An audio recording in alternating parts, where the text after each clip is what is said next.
मित्रों, धर्म और राष्ट्र निरंतर विनाश की ओर बढ़ते जा रहे हैं। और अगर आप ये सोचते हैं कि इन्हें बचाने के लिए कोई अवतार आएगा, मर्यादा पुरुषोत्तम श्री राम आएंगे, या फिर योगीराज श्री कृष्ण आएंगे, या बजरंग बली हनुमान जी आएंगे, तो आप बहुत बड़ी गलतफहमी में जी रहे हैं। और इसी गलतफहमी के कारण पिछले 1400 वर्षों से हम लगातार विनाश की ओर बढ़ते चले जा रहे हैं। सनातन धर्म जो पूरी धरती पर फैला हुआ था, आज भारत में ही सिकुड़ सिकुड़ कर जी रहा है। भारत में ही सनातन धर्मी दूसरे दर्जे के नागरिक बनकर रह गए हैं, क्योंकि हम अवतारों की प्रतीक्षा करते रह गए।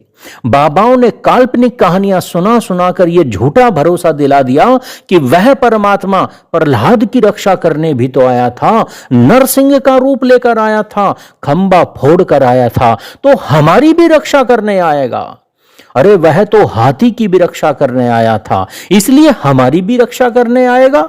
कुछ मत करो, धर्म की रक्षा, राष्ट्र की रक्षा हमारा कार्य है ही नहीं, यह तो ईश्वर का कार्य है। इसी तरह के झूठ इन बाबाओं ने हमारे सामने परोस दिए और ऐसे ऐसे झूठे मंदिर बना दिए कि जो बताते हैं कि बस अब तो कल की अवतार ही आएंगे, धर्म की रक्षा करने के लिए 2000 साल बाद आएंगे, सफेद घोड़े पर बैठकर आएंगे, चमकती तलवार लेकर आएंगे, तुम्हें कुछ नहीं करना, बस राम राम भजो, बाकी सारा कार्य कल की अवतार कर लेंगे। मित्रों, इस भ्रम से बाहर निकलिए। धर्म की रक्षा करने का कार्य मनुष्य का है, ईश्वर का नहीं है। अगर यह कार्य ईश्वर का होता तो धर्म की हानि संसार में कभी नहीं होती, क्योंकि ईश्वर के कार्य में कोई त्रुटि नहीं होती। ईश्वर कभी अपने कार्य को करना बंद नहीं करता। ईश्वर का कार्य सृष्टि का संचालन है। ईश्वर का कार्य ब्रह्मांड की छोटी से छोटी व बड़े से बड़ी वस्तुओं को गतिमान बनाकर रखना है। जब मनुष्य कोई कार्य करता है तो उस कार्य के फल का निर्माण करना परमात्मा का कार्य है। धर्म की रक्षा करना, राष्ट्र की रक्षा करना, यह हमारा कार्य था, हमने छोड़ दिया तो गुलामी का फल हमें मिलना ही था।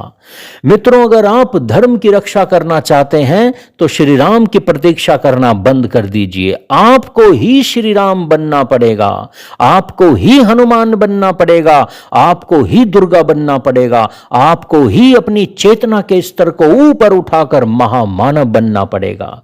याद रखना, जो धर्म की रक्षा करेगा, धर्म उसी की रक्षा करेगा। आज उत्तर प्रदेश में योगी जी बुलडोजर क्रांति कर रहे हैं।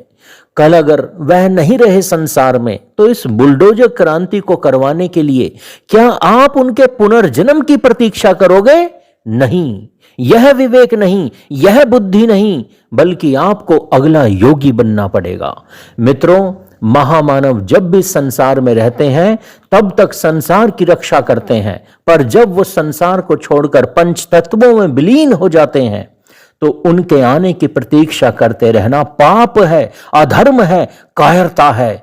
हमें उन महामानवों के पद चिन्हों पर चलते हुए महामानव बनना पड़ेगा। अब आपको ही अगला हनुमान बनना पड़ेगा, अब आपको ही अगला श्री राम बनना पड़ेगा, अब आपको ही काली का रूप धारण करना पड़ेगा। जय श्री राम।